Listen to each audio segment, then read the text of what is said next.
김남준 목사님의 저서 가정 또 하나의 천국이라는 책 중에 보면 삶의 원리에 있어서 원리라고 하는 것은 행동을 생산해내는 기계와 같다. 또 내버려 두어도 계속 그 기계에서 수많은 행동들이 찍혀 나오기 때문이다. 그러므로 행동 하나하나를 고치는 것보다 더 중요한 것은 기본적인 삶의 원리를 뜯어 고치는 것이다. 그래서 우리는 자신의 삶의 원리가 하나님 앞에서 옳은 것인지를 살펴보아야 한다. 하나님께서는 성경 말씀을 통해 그리스도인 가정이 따르고 택해야 할 원리를 가르치고 계신다라는 내용이 들어 있습니다. 어떤 행동을 하나 고치고 또 잘못된 걸 또 하나 고치고 이렇게 하는 것보다는 내가 살아가는 삶의 원리를 어디에 두느냐, 내 삶의 원리를 바꾸는 것이 그 원리를 바꾸었을 때 내 삶의 모든 영역에서 변화가 일어날 수밖에 없다라는 내용이죠. 성경은 아내와 남편과 부모와 자녀 사이에 지켜야 할 덕목에 대해서 명확하게 지적을 하고 계십니다. 성경은 뭐라고 말씀하십니까? 먼저 아내들의 남편에 대한 가장 큰 계명은 복종하라입니다. 이 시대에 이 말을 듣는 수많은 여성들이 분노할 수 있지만 성경은 분명하게 남편에 대해서 복종하라라고 말씀하고 있어요. 근데 이 말씀이 남편을 존경하고 복종하는 일에 있어서 남편이 존경할 만하면 존경하지, 남편에게 복종할 만하면 복종하지라는 선택적인 또는 어떤 그 앞에 조건적인 것이 충족될 때만 그렇게 할 수 있다라고 생각하는 우리에게 성경은 어떻게 말씀하고 있냐면, 남편이 그런 사람이 아니라고 하더라도가 전제되어 있어요. 그 남편이 존경할 만한 사람이 아니고 또 복종할 만한 그런 인격을 갖고 있는 사람이 아니라고 하더라도 그리스도인 아내는 남편에게 복종하고 남편을 존중해야 한다. 왜냐하면 그 남편이 그렇게 철없이 정신없이 살다가도 자기 아내의 삶을 보고 내가 참 이렇게 못난 사람인데도 내 아내는 어떻게 저렇게 나에게 저렇게 할 수 있을까를 생각하고 뒤늦게 깨달아 그리스도께 돌아올 수 있다 라고 성경은 말하고 있고요. 또 남편들에게 있어서 가장 큰 아내에 대한 계명은 뭐냐면 아내를 사랑하는 것이 최고의 덕목입니다. 자기 몸같이 아내를 사랑하라는 거죠. 그래서 아내를 사랑한다는 게 사실 많은 그 여자들이 가난해도 삶이 좀 팍팍하고 힘들어도 남편이 오롯이 아내를 사랑하고 여러분 사랑하면 모든 게 다 이뻐 보이고 사랑하면 모든 게 사실 용납이 되는 거거든요. 그 전에 어떤 분이 그런 얘기를 하셨어요. 그 아내하고 연애할 땐 전혀 못 보던 그 모습들을 결혼하고 났는데 정말 깜짝깜짝 놀랄 일들이 많이 있었다. 그러면서 아니 출근을 한 뒤에 보면 옷을 여기다 하나 벗어놓고 저기다 하나 벗어놓고 허물 받듯이 여기 허물 하나 벗어 있고 저기 허물 하나 벗어 있고 이래서 아니 여자가 어떻게 이럴 수가 있을까 자기가 충격을 받았다. 그래서 그 남편 되시는 분이 아내에게 실망을 하고 아내가 싫어지고 아내를 더 이상 사랑할 수 없게 됐느냐? 아니거든요. 비록 그 모습에 충격을 받았어도 아내를 사랑하는 거예요. 그러니까 그 모습이 자기는 이해가 안 되지만 자기가 사랑하는 여자니까 용납이 되는 거예요. 다른 사람 같으면 용납이 안 될 일이 내가 사랑하는 여자이기 때문에 용납이 되는 거야. 근데 그런 사랑을 받으면 비록 남편이 좀 능력이 없어서 돈을 못 벌어도 남편이 사회적으로 어떤 그 중요한 위치에 올라가지 않아도 아내는 사실 그 안에서 행복할 수 있거든요. 그 사랑 안에서. 그래서 남편에게 있어서 아내를 향한 가장 큰 계명은 아내를 사랑하는 겁니다. 아내를 사랑하지 않는다? 그건 남편 노릇을 못하는 거예요. 돈 많이 벌어다 줘도 소용없어요. 남편이 무슨 대통령이 돼도 소용없어. 아내를 사랑해야 돼. 그게 가장 큰 덕목입니다. 부모는 자녀를 사랑하고 주의 교양과 훈계로 가르칠 책임이 있습니다. 그렇게 하지 않을 때 많은 자녀들이 불행한 거예요. 제대로 성장하지를 못하는 겁니다. 그러면 자녀들은 또 지켜야 할 계명이 없냐? 있죠. 부모에 대해서 배우고 순종하는 자세를 가져야 한다라고 성경은 말하고 있습니다. 오늘 우리들의 가정을 보면 개성을 존중해 주어야 한다. 다양성을 인정하고 각자의 개성을 존중하는 것이 필요하다라고 얘기하죠. 물론 중요한 일입니다. 그런데 가족 구성원 모두가 따라야 할 덕목, 그 삶을 지탱하고 이끌 삶의 원리, 이런 게 없다면 일관성이 없고, 일관성이 없다면 매 순간마다 흔들릴 수밖에 없다는 거죠. 그래서 자녀를 양육할 때 자녀를 방임하는 부모가 있고 또 통제하는 부모가 있습니다. 우리는 통제를 싫어하지만 사실 방임하는 부모보다 통제하는 부모에게서 자녀들이 안정감을 느낀다. 라는 연구 결과가 있어요. 왜냐하면 어떤 삶의 테두리를 정할 때 자녀들이 그게 불편하고 답답해도 사실 거기에서 더 안정감을 느낀다는 거예요. 왜냐하면 예측할 수 있어.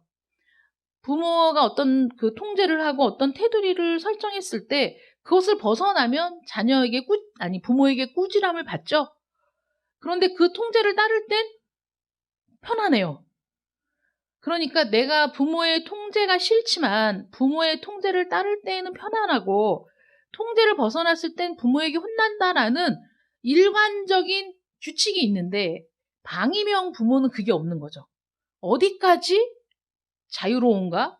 어디까지 해도 되는가의 경계가 모호하니까 자녀들이 어디까지 해야 되는지를 모르는 그 불안함과 또 어떤 때는 용납이 되고 어떤 때는 용납이 되지 않는 일관적이지 않은 모습 때문에 자녀들이 오히려 더 혼란을 느끼는 경우가 많다 이렇게 얘기하더라고요. 그러니까 부모들이 자녀를 양육할 때 나의 기준이 아니라 그래서 내 감정에 따라서 어떤 때 내가 기분 좋으면 용납이 되고 내가 기분이 나쁘면 막 화가 나서 아이들을 잡고 이런 게 아니라 자녀를 양육하는 데 있어서 삶의 원리가 있고 하나님이 지시하신 그 원리 안에서 자녀를 대할 때 내 감정이 아니고 하나님의 말씀을 기준으로 자녀를 양육하려고 할 때 자녀는 그 안에서 차라리 안정감을 누릴 수 있다는 거죠. 이렇게 하나님께서는 우리 가족 구성원 모두에게 지켜야 할 덕목에 대해서 굉장히 명확하게 지적하고 있다는 겁니다. 가족 구성원들이 그 삶의 원리가 있어서 그 원리를 따르고자 할 때 그 삶의 원리를 또 어디에 두느냐도 굉장히 중요한 거죠. 근데 하나님께서는 창조주 되시는 분이시고 모든 만물을 지으셨어요. 사람을 지으셨습니다. 그리고 가정을 누가 만들었느냐? 하나님이 만드셨죠. 하나님이 최초의 가정을 만드셨어요. 그래서 하나님은 이 피조 세계가 타락하고 많은 것들이 어그러지고 또 왜곡되었지만 하나님은 이 피조 세계가 본래 의도하셨던 대로 아름답게 회복이 되기를 원하시고 계시는 거죠. 그런데 어디서부터 회복이 돼야 되느냐? 사실 가정에서부터 회복이 이루어져야 됩니다. 아담과 하와를 부부가 되게 하시고 최초의 가정을 하나님께서 에덴 동산 안에 창설하셨는데 사실 아담과 하와가 타락함으로써 가정도 타락하게 되고 최초의 단위도 그들이 모여 사는 모든 곳마다 사실 타락이 이루어지고 왜곡이 이루어져 있는데 우리가 가장 많은 영향을 끼치고 영향을 받을 수 있는 가장 최소의 단위, 가정. 요 가정에서부터 하나님께서는 여러분들을 통해서 놀라운 회복의 역사가 이루어지기를 원하시고 하나님의 창조의 목적이 이 땅에서 회복되기를 하나님께서 원하시기 때문에 하나님은 여러분들을 선택하시고 여러분들의 가정을 선택하시고 하나님의 뜻이 성취되기를 여러분들을 통해서 이루어지기를 원하고 계신다는 겁니다. 그래서 오늘 말씀에 누구든지 자기 친족, 특히 자기 가족을 돌보지 아니하면 믿음을 배반한 자요 불신자보다 더 악한 자니라. 사도 바울이 디모데에게 성도들을 어떻게 돌봐야 하는지를 이제 가르치고 있는 책이죠. 디모데 전후서가. 근데 과부에 대한 이야기를 꺼내고 있습니다. 고아와 과부를 돌보는 것은 당시 교회의 경건의 표였어요. 교회가 교회의 모습일 수 있는 것, 대표적인 것, 드러나는 거 뭐냐? 과부와 고아들을 돌보는 일이었어요. 그럼에도 불구하고 바울이 지금 만약 그 과부에게 자녀나 가족이 있다면 그들로 먼저 과부를 돌보게 하라라고 권면하고 있거든요. 이는 과부를 돌보는 일을 교회가 회피하려고 하는 것이 아니라 오히려 바울은 사람이 사는 도리가 무엇인지 성도들을 가르칠 목적으로 이 권면을 하고 있다는 거죠. 그래서 가족을 돌보는 일이 얼마나 중요한지에 대해서 오늘 본문 말씀 보면 누구든지 자기 친족, 특히 자기 가족을 돌보지 아니하면 믿음을 배반한 자요, 불신자보다 더 악한 자라라고 얘기하고 있어요. 저건 불신자보다 더 나쁜 놈이야. 믿음을 배반한 배교자와 똑같아 라고 지금 얘기하고 있는 거예요. 그만큼 가족을 돌보는 일이 중요하다라고 얘기하고 있거든요. 그럼 돌본다라는 게 어떤 의미가 있느냐? 마음에서 우러나오는 사랑으로 가족의 형편을 돌아본다라는 건데, 이 돌아본다는 건 여러 가지로 구체적으로 생각해 볼 수가 있어요. 첫 번째로 가족의 육신의 형편을 돌아보아야 합니다. 영혼을 소중히 여기는 사람은 그 영혼을 담고 있는 육체 또한 소중하게 생각을 하죠. 그래서 그 육체는 아무것도 아니야, 영혼이 중요해 라는 것을 하나님은 동의하지 않으시는 거예요. 왜냐하면 영혼을 담는 그릇을 지으신 분도 하나님이시고 사실 육체가 건강할 때 영혼도 건강한 거예요. 서로 그렇죠. 영혼이 건강해야 또 육체도 건강한 거지만 육체가 병들고 아프면 내 영도 힘들 수밖에 없거든요. 내 영혼을 담고 있는 육체가 건강하고 또 온전하기를 바라는 건 누구나 뭐 알고 있는 이야기지 않습니까? 그래서 이 육신의 형편을 돌아보는 것, 그게 가족 사랑의 첫걸음이다라는 거죠. 요즘은 뭐 너무 그 폐역한 일들이 많고 부모 자식 간에도 또 가정 안에서도 참 어떻게 이런 일이 있을 수 있을까라는 일들이 많이 벌어지는 세상이기는 합니다. 그래서 가족으로부터 무언가를 받으려고만 하고 가족을 위해 베풀려고 하지 않는 시대이죠. 심지어는 부모가 자식에게 또는 자식이 부모에게 이런 이기적인 욕구만을 드러내는 그런 가정들도 또 굉장히 많다라고 들려집니다. 그런데 하나님을 믿는 사람들은 그렇게 살면 안 된다는 거죠. 다른 사람보다 손해를 보더라도 또 많은 것을 잃더라도 하나님께 받은 은혜를 생각하면서 자신의 것을 가족들에게 베풀 수 있어야 된다라는 겁니다. 그래서 가족에게 어떤 물질적인 결핍이 있는지를 살펴보고 있다면 그것을 보충해 줄 수 있어야 되고 특히 부모님들은 더 세심한 돌봄이 필요하죠. 왜냐하면 뭐 여러분들은 다 자녀들은 잘 모르겠지만 부모들은 안 그런 분들도 있지만 제가 경험해 보면 남편이 주는 돈은 당연하게 받을 수 있는데 자녀들이 주는 돈은 굉장히 마음이 좀 그렇더라고요. 마음이 아프다고 해야 되나 짠하다고 해야 되나 그냥 그 부모를 생각해주는 마음은 고맙지만 그게 편하지 않아요. 자식이 주는 돈이 편하지 않아. 왜냐하면 아직은 뭐 건강하고 일할 수 있어서 그런지 모르겠어요. 더 나이가 들면은 또 모르지만 좀 그렇더라고요. 그래서 그런 걸 이렇게 경험하면서 아이고 남편이 주는 돈은 참 이거 뭐 더 주면 안 돼? 막 이런 마음이 드는데 자녀들이 주는 돈은 왜 그럴까? 이런 생각이 드는데 부모들 마음이 그렇기 때문에 될 수 있으면은 뭐가 필요하다, 뭐를 사와라 이런 얘기를 하기가 쉽지가 않죠, 자식들에게. 그래서 부모님에 대해서는 더욱 세심하게 돌볼 필요가 있다는 거죠. 성경은 이웃을 자기 몸처럼 사랑하라 이렇게 말씀하시잖아요. 이웃을 내 몸같이 사랑하라. 자기 몸처럼 돌봐라 이렇게 말씀하시는데 이웃을 그렇게 돌봐야 한다면 가족은 얼마나 소중히 돌봐야 되겠습니까? 우리가 다른 사람에게 선을 행하고 다른 사람을 구제하고 이런 일들을 해야 되지만 성경은 또 뭐라고 얘기하냐면 특별히 믿음의 가정들에게 더하라 이렇게 말씀하시거든요. 당연히 구제하고 베풀고 해야 돼. 그렇게 살아야 하는데 특별히 믿음의 가정들을 더 신경 써라. 이렇게 말씀하고 계시거든요. 그러면 이웃을 내 몸과 같이 사랑하라라는 하나님의 율법을 우리가 실천하고자 할 때 사실 가족들을 외면하고 가족들의 필요를 외면하고 겉으로 드러나는 다른 외부적인 일들에 우리가 더 마음을 쏟는다면 그것도 얼마나 이율배반적인 일이냐 하는 거죠. 그런 분들도 있습니다. 자기 가족은 외면하고 그리고 밖으로 드러나는 자신의 명성과 자신의 이름을 위해서 다른 곳에서는 또 막 아낌없이 쾌척하면서 자신의 가족은 외면하는 그런 일들도 있지요, 인간 세상에.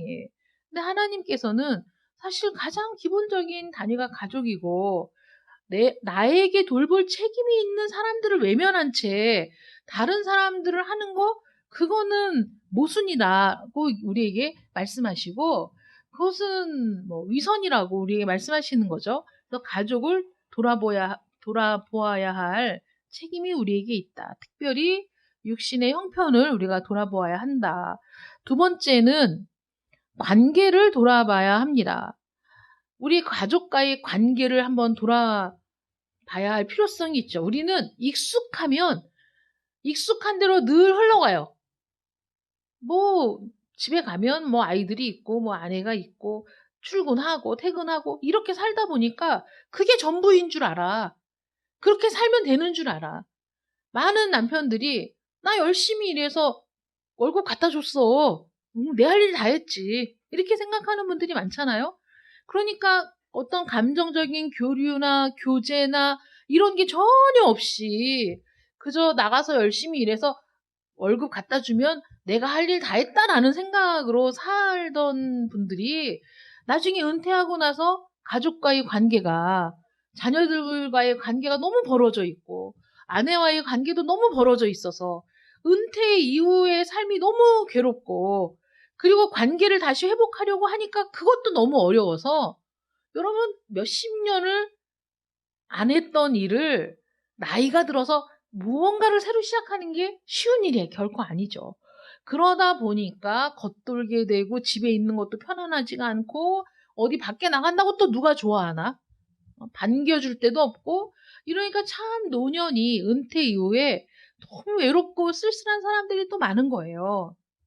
그래서 가족들을 돌본다는 건 육신의 형편을 물론 뭐 가장 먼저 돌아봐야 되죠. 굶기고 뭐 이러면 안 되잖아요. 학교 보내야 되는데 학교 안 보내고 이러면 안 되잖아요. 그런 것들도 하지만 또 중요한 게 뭐냐? 관계를 잘 형성하고 관계를 잘 맺는 거 중요하다는 거예요. 가족의 정서적인 부분들을 우리가 돌아보아야 한다는 거죠. 인간이 물질만으로 사는 존재가 아닙니다. 인간의 진정한 행복은 사람들과의 관계 속에서 나오는 거예요. 그래서 가족과 좋은 관계를 유지하면서 살아야 됩니다. 그렇게 하려면 가족들을 유심히 관찰하고 그들이 어떤 상태인지 또 어떤 감정으로 살아가는지 그게 보여야 되잖아요. 가족에게 그게 보여야 되잖아. 아, 우리 남편이 요새 좀 왠지 우울한 것 같아. 외로운가 봐. 이런 거를 볼 수 있어야 되잖아. 아니, 맨날 같은 집에서 먹고 자고 하는데도 전혀 관심이 없어. 관심이 없어서 외로운 거라니까. 관심이 없어서. 관심을 좀 가져야지. 시선을 한번 주고, 아우, 왜 당신 얼굴이 그렇게 까칠해? 응? 뭐 안 좋은 일 있어? 말 한마디. 관심. 이런 것들이 필요하다는 거죠. 자기 아내가 지금 행복한지. 여러분 신경 써보신 적 있으세요? 내 아내가 지금 행복한가? 나로 인해서 기쁜가? 생각해 보신 적 있으세요? 어떤 분이 그 얘기를 하시더라고. 자기 남편은 자기에게 맛있는 걸 해서 먹이는 게 인생의 기쁨이래. 아, 나도 그런 남편이랑 살아보고 싶어요. 맛있는 거 해서 주는 남편. 근데 그분 하는 얘기가 이 아무나 되는 건 아니지. 그걸 좋아해야 되잖아, 요리하는 거를. 근데 막 그 강의 준비를 하고 막 이러다가 안 풀릴 때가 있잖아요. 이게 머리는 아프지, 막 이거 강의 준비해야 되는데 이거 원고는 안 써지지. 막 머리 싸매고 있다가, 아이, 그거 딱 놓고 막 주방으로 가가지고 막 냉장고 열어가지고 그 음식을 막 준비를 한다는 거예요. 근데 그게 그 답답하고 막 이 진도 안 나가고 이 막혀 있던 그 상태를 벗어나고 자기 자신도 힐링이 되는 시간이고, 그리고 내가 이렇게 맛있게 해갖고 내 아내를 주면 내 아내가 좋아하겠지? 이 생각을 하면 마음이 너무 기쁘다고 얘기한대요. 남편이. 이분 얘기가 아니고. 그래서, 당신 그렇게 음식하고 막 이러는 거 힘들지 않아? 이렇게 얘기하면, 나는 이게 기쁨이야. 내 아내가 맛있게 먹어주는 거. 내 아내가 내가 이렇게 음식을 해서 줬는데, 너무 막 즐거워하면서, 어머, 맛있다. 막 이러면서 먹어주는 게 자기는 그게 너무 행복하다는 거죠. 그러니까 그걸 생각하면서 음식을 만드니까 너무 즐겁다는 거야. 음식을 만드는 게. 그래서 나가서 어떤 때는 막 스파게티도 하고 어떤 때는 막 그 삼겹살 구워가지고 옆에다 파채 곁들여서 이렇게 상을 딱 차려놓고 먹으라고 부른다는 거예요. 근데 또 그렇게 맛있대. 남편이 해주면 너무 맛있대. 그래서 자기가 먹으면서 너무 맛있다. 어떻게 이렇게 맛있지? 막 이러면서 먹으면 남편이 앞에 앉아갖고 너무 좋아한다는 거야. 그렇게 맛있게 먹어주는 걸. 그래갖고 이거 큰일 났다. 당신이 나를 이렇게 해주는 건 너무 좋은데 나 이거 당신이 해주는 거 먹다가 이렇게 너무 맛있어갖고 나 진짜 살쪄가지고 나 이제 큰일 났어. 막 이렇게 얘기하니까 아니야. 당신은 살 더 쪄도 돼. 너무 예뻐가지고 다른 데 나가면 다른 사람들이 쳐다볼 거 걱정되니까 많이 먹고 살쪄야 된다고 이렇게 얘기를 한다는 거예요. 그러니까 그런 그 관계가 사실 뭐 돈이 많아서 행복한 게 아니라 아내에게 음식을 한번 해주면서 행복하고 음식을 먹으면서 행복하고 또 남편이 그렇게 얘기해주는 많이 먹어도 돼. 당신은 더 살쪄도 돼. 괜찮아. 이렇게 얘기해주고 그래서 그런 것들이 참 행복하다. 이렇게 얘기를 하더라고요. 그러니까 그런 관계. 그래서 내가 남편을 기쁘게 해주는 게 내가 행복하고 아내를 행복하게 해주는 게 내가 기뻐. 그런 기쁨. 여러분 그렇게 살아가는 게 부부간에 활력이 되고 기쁨이 되면 얼마나 그게 좋은 관계가 되겠어요. 근데 인상을 쓰고 있어도 어디가 아프냐고 한 번을 물어보나 내가 자리에 누워있으면 아니 맨날 그렇게 누워있으면 어떻게 해. 그러니까 살찌지 막 이렇게 얘기하면 저 인간이 지금 아파갖고 누워있는데 이러면서 또 이제 또 싸움이 일어나고 이런 거 아니겠어요? 그러니까 상대방이 어떤 상태인가를 세심히 살펴볼 수 있는 거기에서부터 관계가 형성이 되기 시작한다는 거죠. 그래서 그 습관적으로 살아가고 있기 때문에 사는 뭐 사라지느냐 살아가느냐의 차이가 여러분 얼마나 중요합니까? 수동적으로 눈을 떴으니 일어나고 출근해야 되니까 출근하고 또 퇴근 시간 됐으니까 퇴근하고 그럼 뭐 집에 가야지라는 게 그저 하는 일이기 때문에 그냥 사라지는 그래서 오늘도 눈을 떴으니 일어나고 내일 아침에 눈 못 뜨면 죽는 거겠지 뭐 이렇게 사는 삶은 얼마나 비참하겠습니까? 얼마나 재미없겠어요? 사라지는 게 아니라 살아가야 됩니다. 관계로 묶여 있기 때문에 어쩔 수 없이 사는 게 아니라 내가 그 관계를 날마다 새롭게 하면서 살아가야 된다는 거예요. 그래서 그 삶이 행복한 거지. 눈을 뜨고 보면서 행복한 거예요. 서로 의미 없는 농담을 주고받아도 그게 행복한 그런 관계. 그래서 그런 관계의 회복을 위해서 우리가 애를 써야 돼. 근데 맨날 나만 애를 써야 돼. 저 인간은 노력도 안 하는데 이렇게 얘기하지 말고 믿음이 좋은 사람이 먼저 하시고 그렇잖아요. 지금 하나님이 말씀하시는 건 불신자에게 얘기하는 게 아니거든. 안 믿는 사람에게 요구하는 게 아니야. 믿는 사람에게 요구하는 거예요. 네가 먼저 해. 네가 먼저 관계를 이끌어. 네가 먼저 좋은 관계를 유지하기 위해 노력을 해. 그게 네가 할 일이야. 라고 말씀하시는 거죠. 그래서 그런 관계 회복을 위해서 우리가 그 노력을 해야 되는데 그 일을 하기 위해서 가족으로부터 받았던 상처와 미움의 문제가 쌓여 있으면 쉽지가 않아요. 그걸 먼저 해결을 해야 됩니다. 마음의 상처를 품고 있으면 좋은 관계를 맺기도 어렵고 따뜻한 말을 건네기도 힘들죠. 가족들에게 상처를 받았다면 그것을 들고 하나님 앞으로 나아가시길 바랍니다. 사람들 앞에서 해결하려고 하면 더 큰 상처가 돼서 돌아올 때가 많아요. 누가 내 마음을 다 이해하겠어. 응?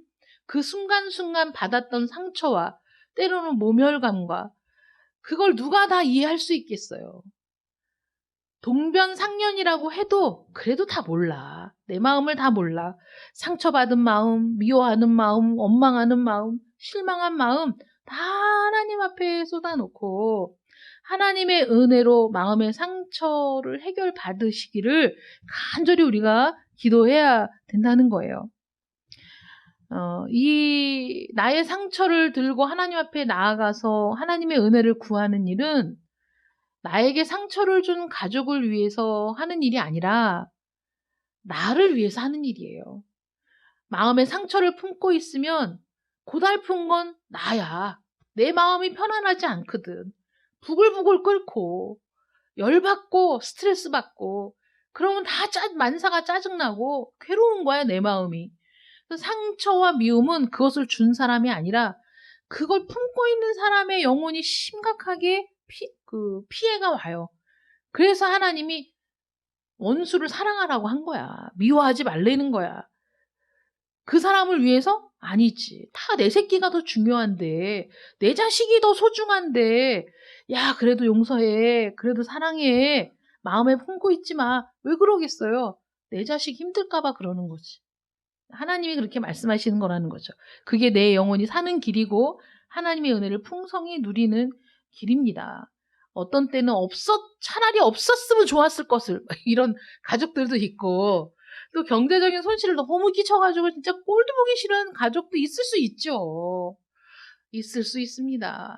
그런데 가족으로 묶일 때 참 그걸 어떻게 하겠어. 죽여 살려. 가족으로 묶였는데. 그러니까 그런 경우에 하나님이 나 때문에 이렇게 가족으로 묶어놨다. 이렇게 생각을 해야 돼요. 하나님이 나 사람 되라고, 나 하나님 안에서 성숙한 인간이 되라고 이렇게 묶어놓으셨구나. 이렇게 생각하시고 속상하고 괴롭고 답답하고 막 화가 나고 욕이 나올 때마다 하나님께 나아가서 그 답답한 마음, 그 속상한 마음, 그 괴로운 마음을 다 쏟아놓고 그냥 하나님 원망해.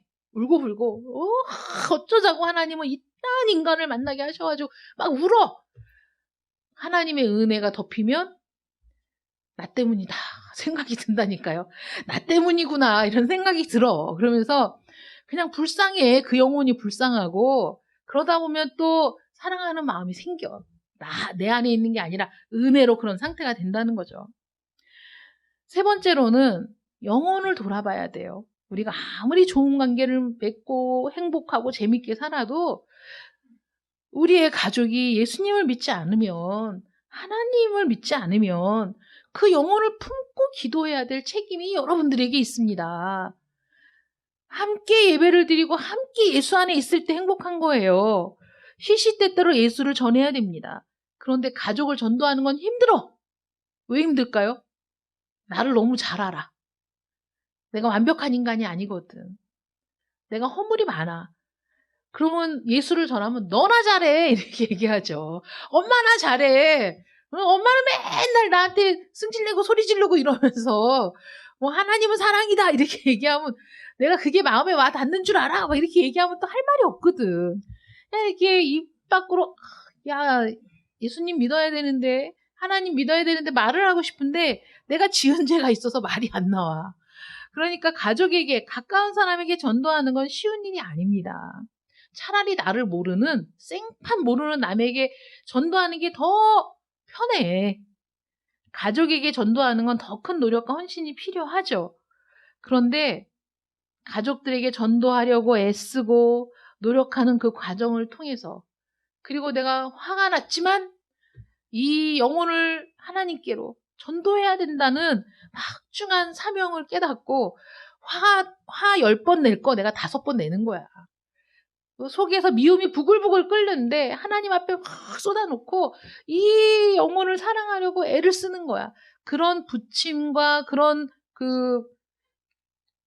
여러 가지 상황을 겪으면서 내 영혼이 성숙하고 내가 더 낮아지고, 그런 이 가족들의 영혼을 위해서 기도하다 보니까 내가 더 성숙하고 내가 더 변화되고 내가 달라지네. 그러니까 가족들이 보면서, 야, 니네 엄마가 그 예수 믿기 전에 저거 10번도 더 뒤집어졌을 텐데, 야, 그래도 요새는 좀 화를 좀 덜 내지? 이런 변화가 생기게 된다는 거죠. 그러니까 하나님께서 가족들을 어떻게든지 전도하려고 애쓰고 노력하는 과정을 통해서 우리를 낮추고, 참 가족인데도 불구하고 사랑하지 못하는 나의 이 그 교만과 이기심과 속 좁음과 어쩌면 내 안에 이렇게 사랑이 없는가를 또 깨닫게 하시면서, 그러면서 다시 하나님의 은혜를 구하는, 그래서 가족을 전도하는 일을 통해서 나의 믿음이 하나님 앞에서 더 견고해지는 그런 유익을 또 우리가 누리게 됩니다.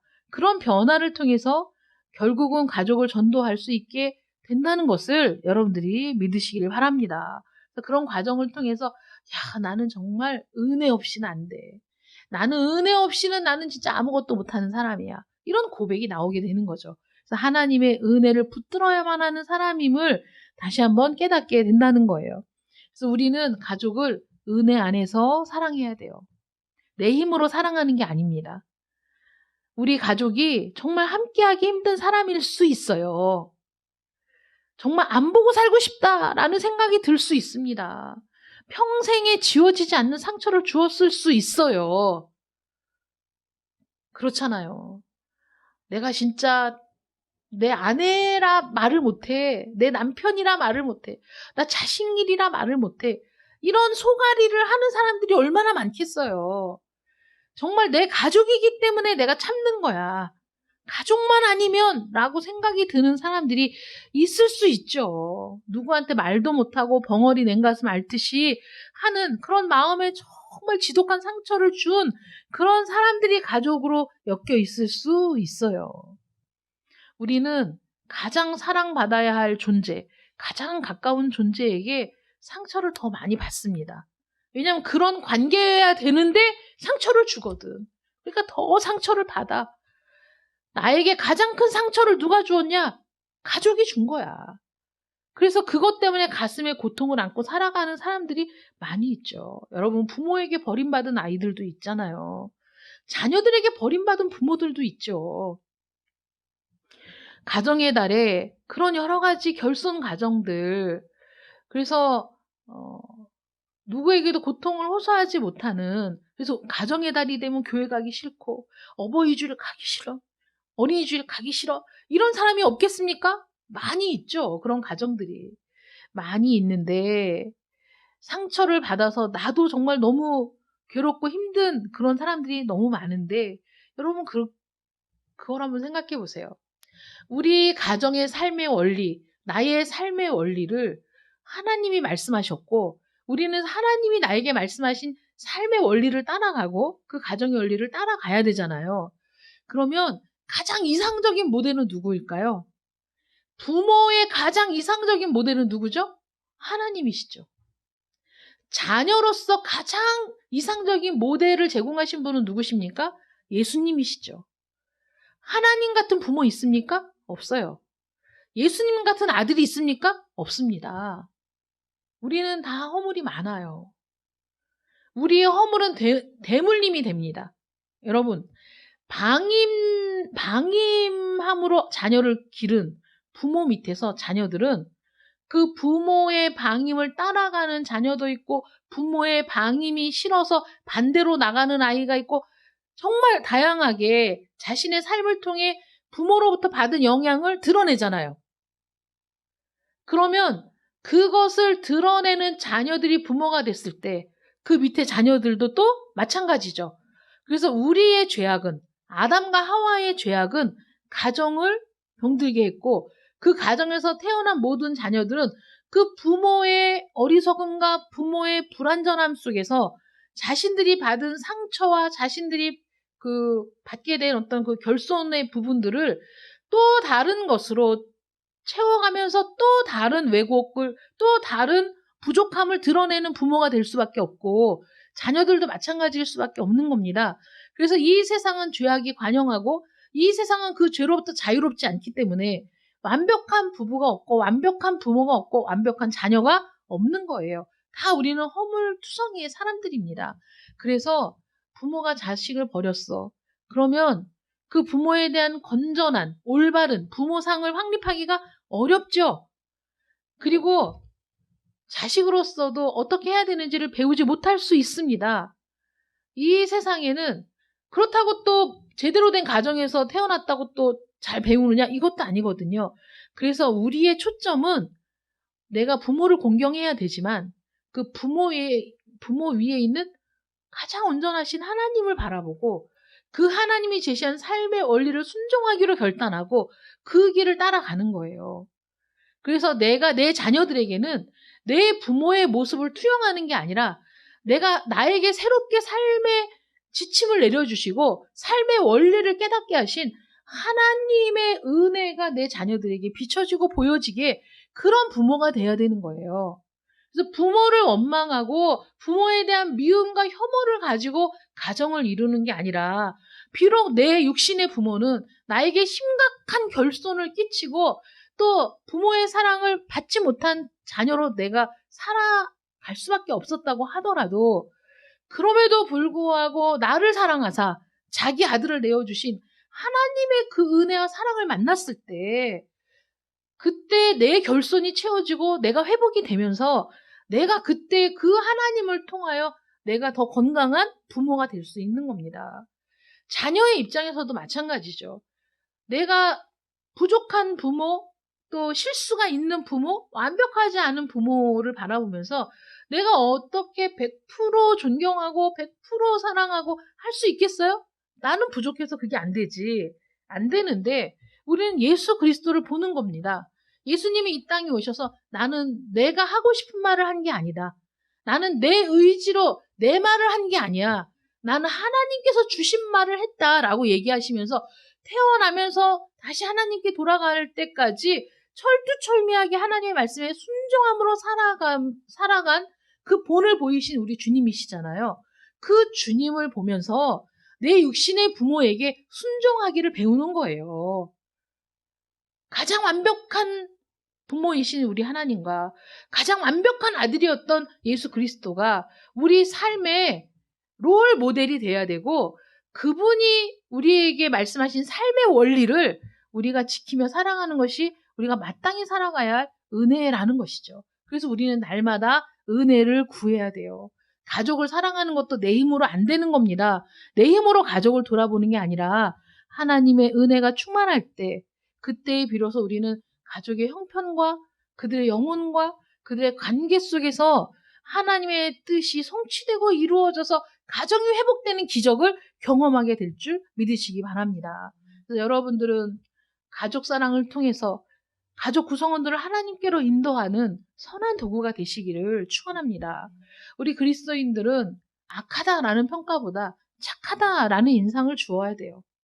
더 은혜를 받은 사람이 더 많이 희생하고 참아야 됩니다.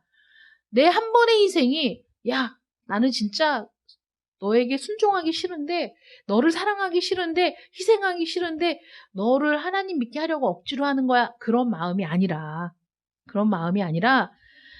하나님이 나에게 주신 은혜가 너무 크기 때문에 내가 하나님을 생각하면 내 이기심과 욕심을 다 버릴 수 있어. 하나님이 나를 사랑한 그 사랑을 내가 깨닫게 되면 이렇게 부족한 나를, 이렇게 허물 많은 나를 하나님이 아낌없이 사랑하셨다는 그 사랑 안에서 내 가족을 사랑하고 또 용서할 수 없는 사람을 용서하고 나에게 상처 준 사람을 용납할 수 있는 그런 사람이 되는 겁니다. 그런 사람 한 사람을 통해 가정이 변화되고 그런 한 사람을 통해 사회가 변화되는 거고 그런 한 사람들이 모여서 나라가 변화되는 역사가 일어나는 겁니다. 그 소중한 불꽃 하나가 바로 여러분들 되시기를 축원합니다. 기도하겠습니다. 사랑의 하나님 감사합니다.